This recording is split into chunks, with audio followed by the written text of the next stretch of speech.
यह बात आज से करीब 50 साल पुरानी है। मध्य प्रदेश के एक घने जंगलों के बीच बसे छोटे से गांव अमली में एक बहुत ही प्राचीन हनुमान जी का मंदिर था। गांव के लोगों का मानना था कि यह मूर्ति जागृत है और स्वयं बजरंगबली इस क्षेत्र की रक्षा करते हैं। लेकिन इसी गांव की सीमा से सटे एक पुराने, वीरान और सूखे कुएं को लेकर लोगों में भारी दहशत थी।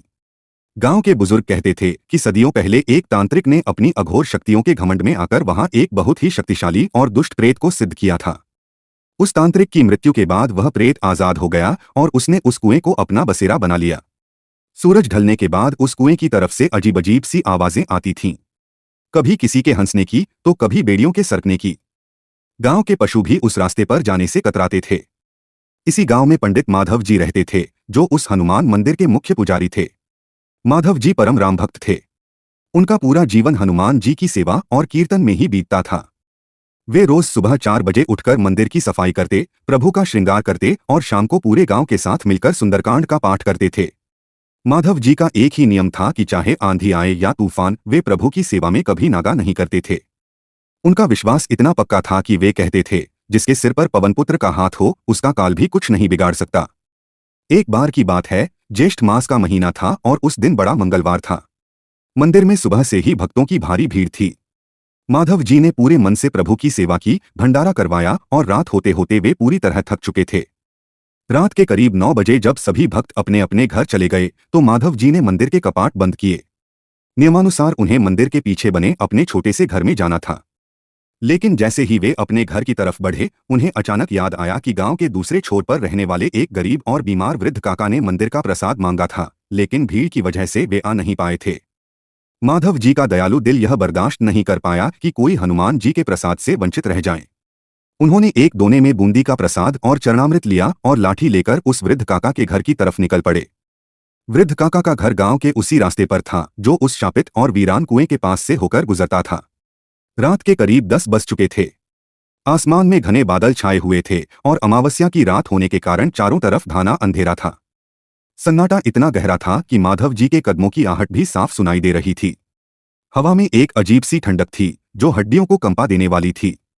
माधव जी अपनी धुन में हनुमान चालीसा का धीमे धीमे जाप करते हुए आगे बढ़ रहे थे। जैसे ही वे उस सूखे कुएं के ठीक सामने पहुंचे, अचानक हवा का चलना बंद हो गया। पूरा वातावरण एकदम सुन्न हो गया। माधव जी के कदम ठिठक गए। तभी उन्हें कुएं के अंदर से एक बेहद भारी और गूंजती हुई आवाज सुनाई दी। कोई उनका नाम पुकार रहा था, माधव, ओ माधव। वह आवाज इंसानी नहीं थी, उसमें एक अजीब सा खालीपन और क्रूरता थी। माधव जी ने हिम्मत रखी और कुएं की तरफ देखा। तभी कुएं के काले अंधेरे में से 2 जलते हुए अंगारे जैसी लाल आंखें ऊपर उठने लगीं। देखते ही देखते कुएं की मुंडेर पर एक विशाल और भयानक काली आकृति आकर खड़ी हो गई।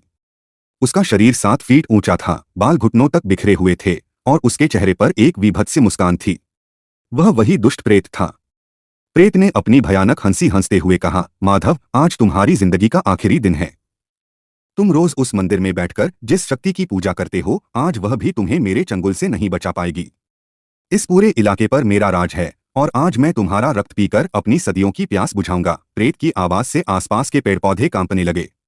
माधव जी ने अपनी लाठी को कसकर पकड़ा। उनका शरीर भले ही वृद्ध था, लेकिन उनके मन का विश्वास अडिग था। उन्होंने प्रेत की आंखों में आंखें डालकर कहा, अरे मूर्ख प्रेत, तू अपनी शक्तियों के घमंड में अंधा हो चुका है।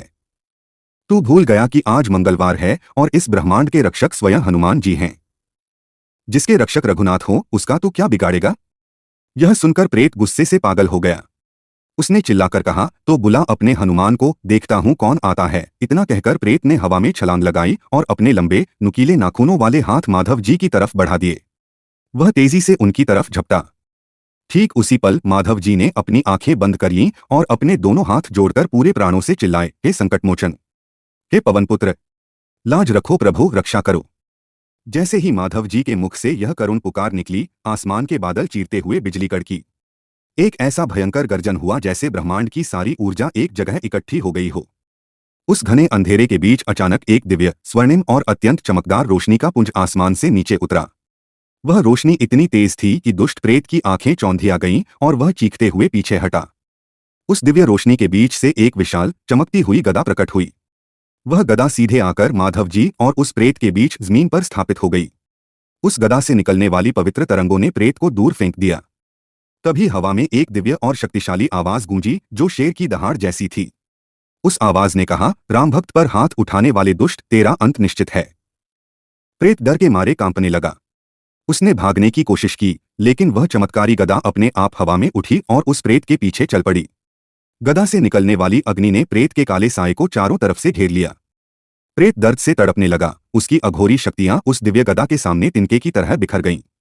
गदा ने जैसे ही प्रेत पर अंतिम प्रहार किया, एक बहुत तेज रोशनी चमकी और वह दुष्ट प्रेत हमेशा के लिए भस्म होकर राख की एक ढेरी में बदल गया। चारों तरफ फिर से शांति छा गई। वह दिव्य गदा हवा में विलीन हो गई। माधव जी ने जब अपनी आंखें खोलीं तो उन्होंने देखा कि कुएं का वह भयानक माहौल अब पूरी तरह बदल चुका था। हवा में अब कोई डर नहीं था, बल्कि तुलसी और चंदन की एक सौंधी खुशबू महक रही थी। माधव जी की आंखों से आंसुओं की धारा बहने लगी। वे वहीं जमीन पर बैठ गए और दंडवत प्रणाम करते हुए बोले, धन्य हो प्रभु, धन्य हो आपकी शक्ति। आपने अपने इस तुच्छ सेवक की लाज रख ली। माधव जी उठे, उन्होंने उस राख की ढेरी पर थोड़ा सा चरणामृत छिड़का और फिर बिना डरे आगे बढ़ गए। उन्होंने वृद्ध काका के घर जाकर उन्हें प्रसाद दिया और जब वापस लौटे तो सुबह की लालिमा आसमान में बिखर रही थी। सुबह जब गांव वाले उठे तो उन्होंने महसूस किया कि उस कुएं के पास से आने वाली भयानक दहशत हमेशा के लिए खत्म हो चुकी थी। जब माधव जी ने सबको रात का पूरा वृत्तांत सुनाया तो पूरा गांव बजरंगबली की जय के नारों से गूंज उठा।